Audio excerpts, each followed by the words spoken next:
O Ponto Poder Eleições entrevista hoje o candidato do PDT à Prefeitura de Fortaleza, Sarto Nogueira. E você acompanha ainda como começou a semana de campanha dos candidatos aqui na capital. O Ponto Poder Eleições está começando.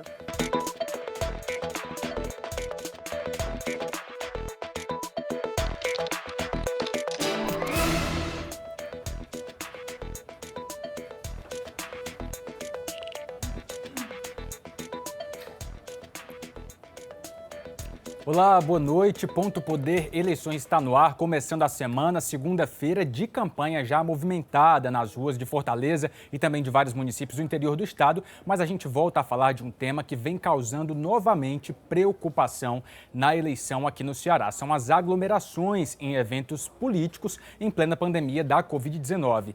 Hoje, inclusive, o governador Camilo Santana voltou a falar sobre esse assunto, pedindo medidas mais duras das autoridades no combate, enfim, no enfrentamento, na coibição a esses eventos. Quem traz mais detalhes sobre isso para a gente é o repórter Wagner Mendes.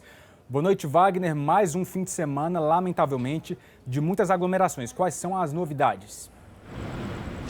Boa noite, William. Boa noite a todos. As fiscalizações, as aglomerações aqui no Ceará, elas têm ficado cada vez mais comuns. É por esse motivo que a Justiça Eleitoral ela deve tomar medidas mais duras para evitar esses atos. As campanhas aqui no Ceará, não só na capital, mas também no interior do estado, têm gerado aglomerações, o que tem causado riscos à população. Nós temos imagens aí do último fim de semana que vocês podem acompanhar.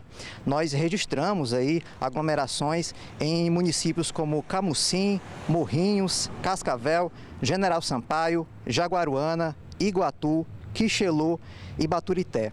O governador Camilo Santana tem pedido à Justiça Eleitoral mais rigor para cuidar desses casos. Vamos acompanhar o que o governador falou. Respeitar, e garantir que as pessoas possam preservar a saúde e a vida delas. Essa é a coisa mais importante. Sei que é um momento importante, a eleição, a democracia, mas o que está em primeiro lugar é a vida das pessoas. Portanto, o TRE tem agido e nós vamos continuar fortalecendo essa questão, até porque a responsabilidade das eleições compete ao Tribunal Regional Eleitoral. O chefe do Ministério Público, Manuel Pinheiro, também tem pedido à Justiça Eleitoral preocupação em relação a essas questões, mas ele não descartou que o próprio Ministério Público tome medidas mais enérgicas para esses casos. Vamos ouvir o que o PGJ falou. Os promotores eleitorais têm feito recomendações, têm feito termos de ajustamento de conduta, têm entrado com pedidos de providência para que a Justiça Eleitoral iniba esses atos que promovem aglomerações, têm entrado com ações de indenização por danos morais coletivos para punir esses candidatos que estão reincidentes em promover aglomerações, mas nós estamos estudando inclusive outros instrumentos jurídicos que nós possamos usar para tentar que esses candidatos, essas coligações, percebam que é necessário nesse momento colocar a vida em primeiro lugar. Voltamos com você, Jéssica, William.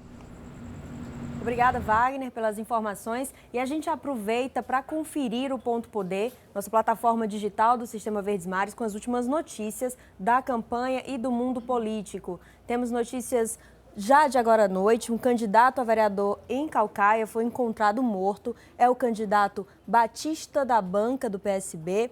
Foi encontrado morto a golpes de faca dentro de casa no bairro Nova Metrópole. Ainda não há informações sobre as motivações do crime. A gente segue acompanhando esse caso para saber mais informações e trazemos para você. O fato já aconteceu agora no início da noite. As informações ainda estão sendo apuradas, mas a gente vai acompanhar porque, claro, é uma preocupação não só no Ceará, em todo o país.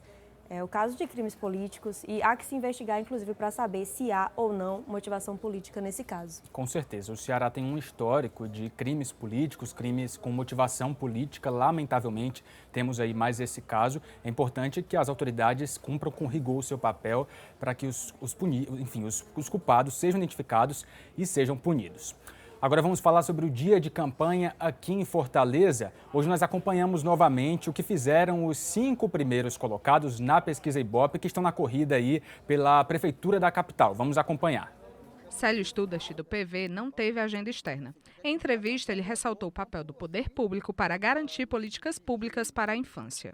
O candidato defendeu mais investimento em diagnóstico precoce para as crianças. Além disso, ele propõe a ampliação das vagas nas creches. E permitir que as suas mães possam trabalhar, possam seguir suas rotinas, sem que a criança fique desassistida, ou seja, que a criança tenha, além de uma saúde adequada, uma segurança do local onde ela fica quando os pais estão trabalhando e uma atenção especializada de um corpo de equipe multidisciplinar para que isso seja feito a contento. Capitão Wagner, do PROS, participou de caminhada no polo atacadista da Granja Portugal. Ele defendeu a regularização dos comércios na região.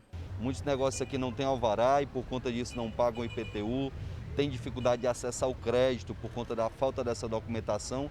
E eu imagino que essa flexibilização da prefeitura, ela vai ajudar tanto ao empreendedor como ao trabalhador, a partir das oportunidades que serão geradas, mas também a própria prefeitura será beneficiada com os tributos. Sarto Nogueira, do PDT, participou de reunião sobre saneamento no comitê de campanha. Ele disse que pretende ampliar a rede de esgoto da cidade. Mas a ideia também é seguir o marco regulatório do saneamento para até 2033, conseguir colocar esgoto em 90% de Fortaleza. Para isso, exige um comprometimento de ambos os entes federados, tanto o Estado como o município, porque saneamento é uma obra cara. Heitor Ferrer, do Solidariedade, participou de caminhada nas ruas do centro. Ele falou sobre o impasse entre o comércio formal e os ambulantes. O que é que nós temos que fazer?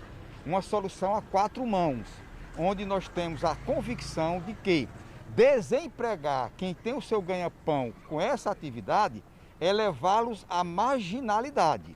Portanto, temos que ter sensibilidade para resolver o problema, respeitando os que pagam seus impostos e encontrando uma saída para os que não pagam.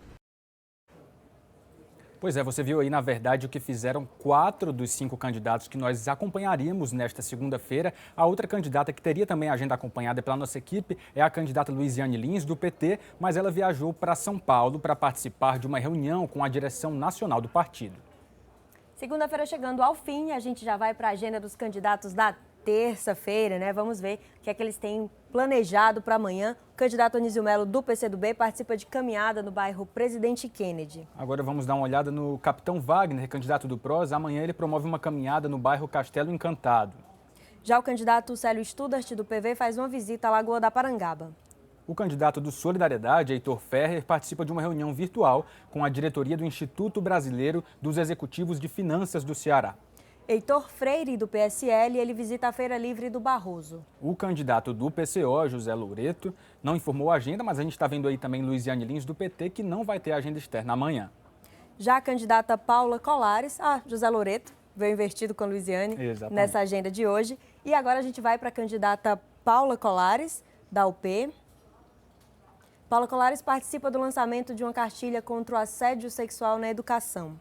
Vamos agora ver o que faz o candidato Renato Roseno, do PSOL. Amanhã, terça-feira, ele não vai ter agenda externa. O candidato Samuel Braga, do Patriota, ele visita o bairro de Fátima. E o candidato do PDT, Sarto Nogueira, amanhã faz uma reunião com representantes de igrejas e ONGs na Praia de Iracema. E a gente vai para um intervalo rápido. Daqui a pouco tem entrevista com o candidato do PDT à Prefeitura de Fortaleza, Sarto Nogueira. Ele já está aqui com a gente. O intervalo é rapidinho, não sai daí que a gente daqui a pouco está de volta.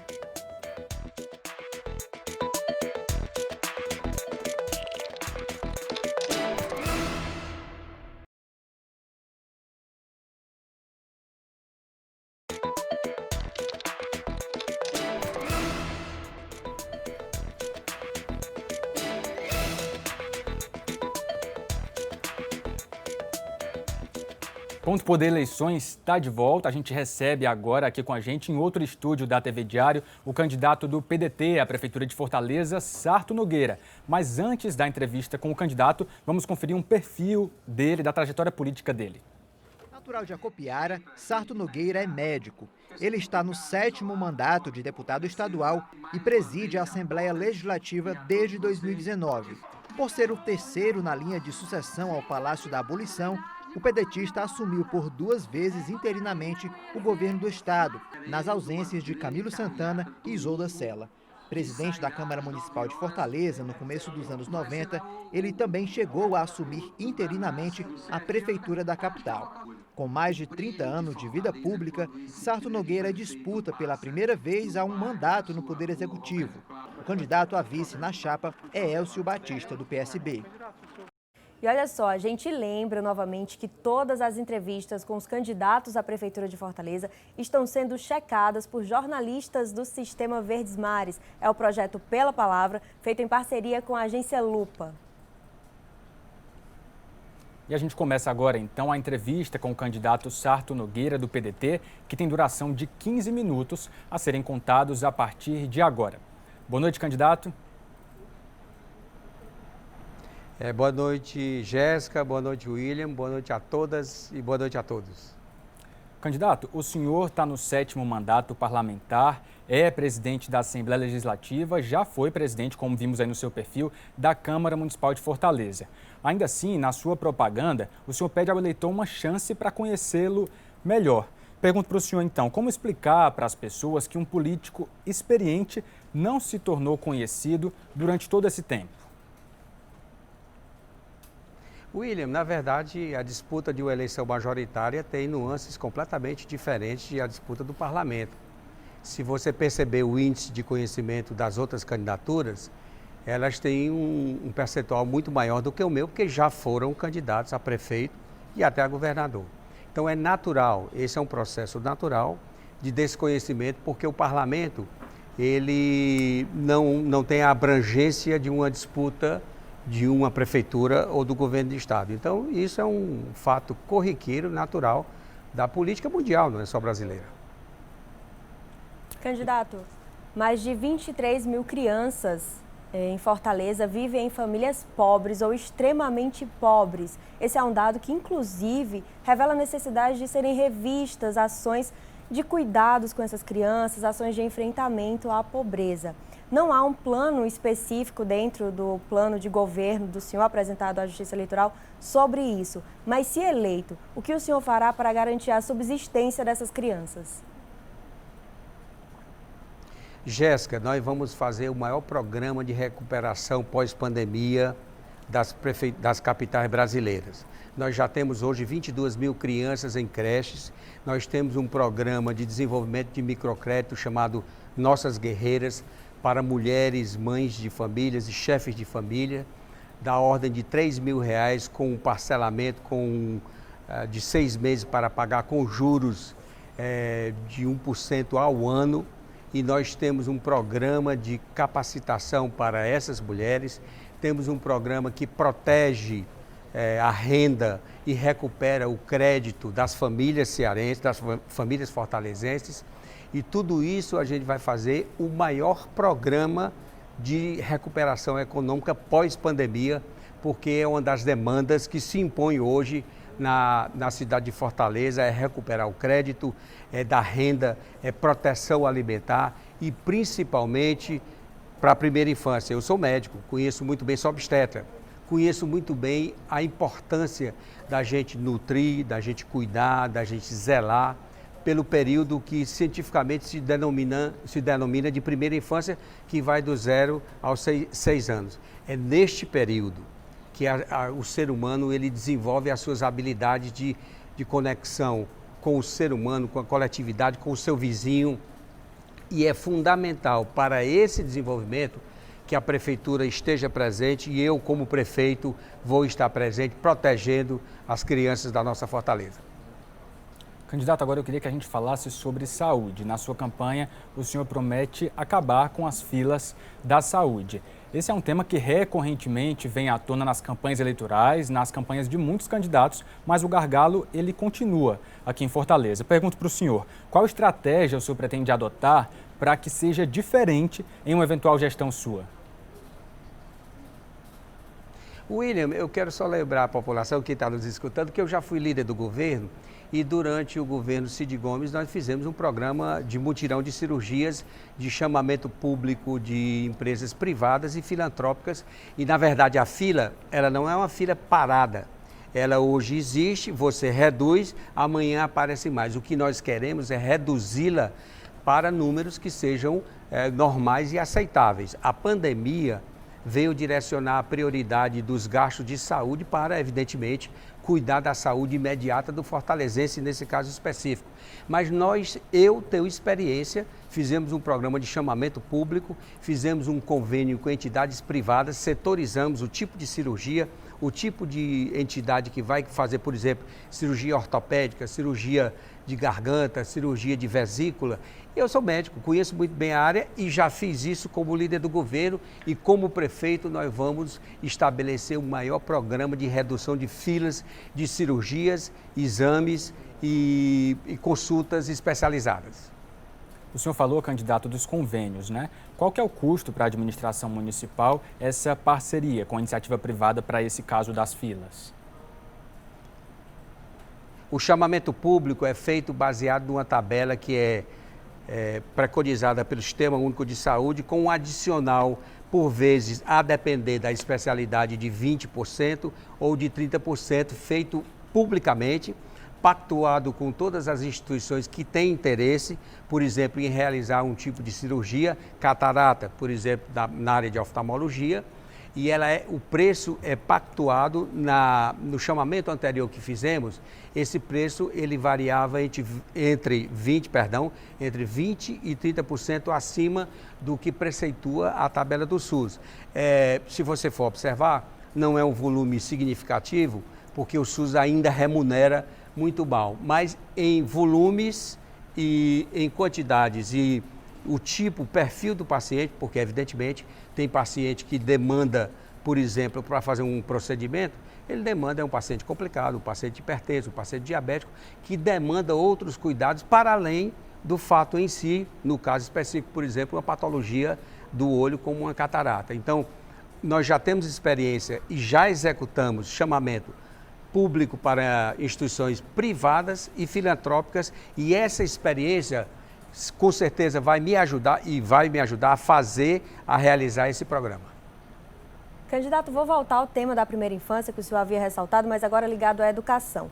O senhor fala em construir 50 creches, fala também em ampliar o ensino de tempo integral. São propostas que vêm sendo comentadas também nos últimos anos, há uma demanda cada vez maior. Isso ainda não foi conseguido, a fila de creche ainda é imensa, o tempo integral é inclusive um desafio maior ainda por causa da pandemia. Gostaria de saber, o eleitor que está nos assistindo, assim, o que o senhor vai fazer de fato para conseguir atingir esses objetivos que não foram alcançados até agora? Jéssica, nós evoluímos bastante no ensino de tempo integral. A prefeitura não tinha nenhuma escola de tempo integral, o prefeito Roberto Cláudio já entregou 27 escolas de tempo integral. Uma escola de tempo integral, ela custa 10 milhões de reais. Nós temos hoje, no tempo integral em Fortaleza, a maior rede de tempo integral das capitais brasileiras. Nós somos hoje 107 mil alunos que estão no tempo integral, ou seja, que entram de manhã na escola, que tem de 3 a 5 refeições, e hoje atinge um percentual de 49,4% de toda a rede pública municipal. É um desafio, nós vamos universalizar, ampliar para 100% o atendimento de tempo integral no Fundamental 2, que é do 6º ao 9º ano, e vamos evoluir nas outras séries para até 50%. Nós estamos falando, Jéssica, de uma rede municipal, a terceira maior rede municipal do país de matrículas que são feitas. Nós estamos falando aí em 310 mil alunos. Portanto, nós já conseguimos, avançamos muito no ensino de tempo integral, e eu, como prefeito, vou construir mais escolas de tempo integral, mais creches, mais berçários, que nós vamos implantar agora, e vamos ampliar, universalizar para o ensino fundamental 2 e ampliar para mais de 50% no ensino fundamental 1. Candidato, agora mudando de assunto, uma das medidas polêmicas adotadas na gestão do prefeito Roberto Cláudio, que é o seu aliado, trata da mudança nos alvarás para as empresas. Inclusive, depois da aprovação pela Câmara a Câmara Municipal, a Prefeitura mandou um novo projeto fazendo aí alguns ajustes. Caso o senhor seja eleito, o senhor vai manter ou modificar essas taxas dos alvarás? William, nós vamos modificar, até porque, se você acompanhar de perto, houve uma mudança significativa. porque os microempreendedores individuais, o pequeno e médio empresário, já estão isentos. Você sabe quanto significa isso para a Prefeitura em termos de arrecadação para 2020? E algo em torno de 6 milhões. Nós vamos algo em torno de 6 milhões de reais ano. Nós vamos isentar as taxas onde pudermos avançar na isenção. E, para além disso, nós vamos estimular o crédito e empreendedorismo local, fazendo política de crédito, capacitação, de empreendedorismo para que o jovem que mora lá na periferia. Temos 2 grandes projetos hoje em Fortaleza que são exemplos para o Brasil. Meu Bairro Empreendedor no Bom Jardim, Meu Bairro Empreendedor no Vicente Pinzon. Então a nossa ideia é, tanto quanto possível, isentar de taxas, porque na verdade eu já tenho esses números eles são pequenos para o transtorno que causa, e a evolução é aumentar e isentar o que for possível isentar. Candidato, a Justiça mandou retirar do ar uma propaganda em que o senhor dizia ter destinado 46 milhões para o enfrentamento à Covid-19. No entendimento da Justiça, essa verba dos 46 milhões, ela foi aí encaminhada, foi um trabalho feito por todos os 46 parlamentares da Assembleia Legislativa. Como o senhor explica isso? Eu, Jéssica, como presidente da Assembleia, tive o privilégio de aglutinar todos os deputados de situação e oposição, e todos eles prontamente chamaram a minha convocação para não só ajudar, doar os 46 milhões para o combate à pandemia do Covid, mas também para aprovar vários projetos importantes desde o primeiro momento da pandemia. Eu, juntamente com o governador Camilo Santana e o prefeito Roberto Cláudio, nos reunimos imediatamente para traçar estratégias. Nós fomos o primeiro parlamento do Brasil a se reunir virtualmente para definir isenção de gás, isenção de água, isenção de luz, o ticket de alimentação para a rede estudantil estadual de R$ 80 para a proteção alimentar desses alunos. Então, na verdade, foi um chamamento, nós conseguimos aglutinar todos os parlamentares nessas medidas, isentando de imposto, por exemplo, quem queria fazer doação para o combate à Covid, para a Secretaria de Saúde diretamente. Os deputados doaram, além das suas emendas, doaram pessoalmente recursos para o combate ao Covid, e tudo isso foi sob a minha liderança, desde o primeiro momento, em realizar a sessão mais célere do Brasil, em aprovar todos os projetos que mitigavam, que minoravam a dor do povo cearense no combate a essa pandemia, e nós conseguimos aglutinar e o consenso de todos os 46 deputados que destinaram as suas emendas para o combate à pandemia do Covid. Candidato, a sua imagem tem estado muito colada à imagem do prefeito Roberto Cláudio. Ele, inclusive, tem participado ativamente da sua campanha, da propaganda na TV, no rádio e também na agenda das ruas. O discurso o discurso da sua campanha, né, de que é preciso continuar e avançar. Pergunto para o senhor, qual que seria então a identidade de uma eventual gestão Sarto e em que ela seria diferente da gestão Roberto Cláudio? Ela é diferente porque eu tenho autonomia, eu tenho passado, eu tenho história, eu tenho equipe, eu tenho projeto, eu tenho grupo. Eu tenho, na minha história, de presidente de Câmara, de presidente de Assembleia, de líder de governo, de vice-líder de governo, acostumado a manusear um orçamento. Eu, como líder do governo, Cid, como vice-líder do governo, Camilo, elaborávamos, nós, como relator, eu relatava mais de 2 mil emendas. Nós relatamos um orçamento de 26 bilhões de reais. Eu conheço o orçamento por dentro e por fora. Eu tenho autonomia, tenho equipe, tenho projeto, compartilho do mesmo projeto, que é liderado hoje pelo prefeito Roberto Cláudio e pelo governador Camilo Santana, tanto que a aprovação dos dois é comprovada pela população do Ceará e de Fortaleza, porque nós temos um projeto de ideias. Não é um projeto personalista, é um projeto de cidade, é um projeto de estado que eu lidero e que eu tenho o prazer, se Fortaleza me der humildemente a chance de me escolher como seu prefeito, eu terei o prazer de liderar e ampliar as conquistas que fizemos e que garantimos até agora, porque eu compreendo que Fortaleza não pode andar para trás, nem Fortaleza pode dar um salto no escuro. Fortaleza tem que continuar conquistando, ampliando as suas vitórias e é um desafio complexo e eu garanto essas conquistas. Candidato, a gente já está nos últimos segundos, o senhor tem cerca de 30 segundos para as suas considerações finais. Olha, eu queria primeiro agradecer e pedir à Fortaleza que acompanhe muito bem, nós estamos num momento crucial da nossa democracia. Fortaleza não pode voltar atrás. Os avanços conquistados, eles não estão garantidos, eles precisam de muita luta. Fortaleza não pode dar um passo para um salto no escuro, no medo, na ignorância, no temor. Fortaleza precisa avançar nas conquistas e eu sou o candidato que tenho condições objetivas, experiência, equipe, time, ideias, sei como fazer, quando fazer e o que realizar. Muito obrigado, candidato Sarto Nogueira, do PDT, pela sua presença e pela sua participação conosco aqui no Ponto Poder Eleições. Uma boa noite para o senhor. E a gente encerra a entrevista com o candidato Sarto, já chegando no finzinho do Ponto Poder Eleições. Segunda-feira é dia de charge do Tiagão por aqui. Vamos ver o que é que ele preparou para a gente nessa segunda, para a gente começar a semana?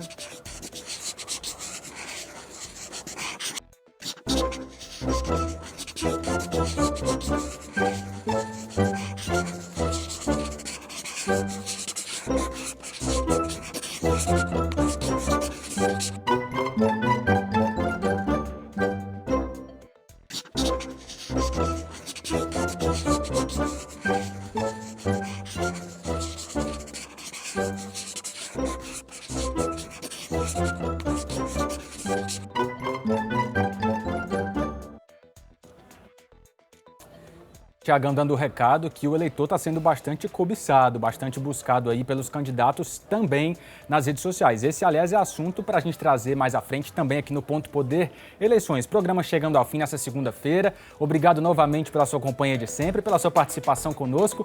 Uma boa noite e até amanhã. Boa noite e até amanhã.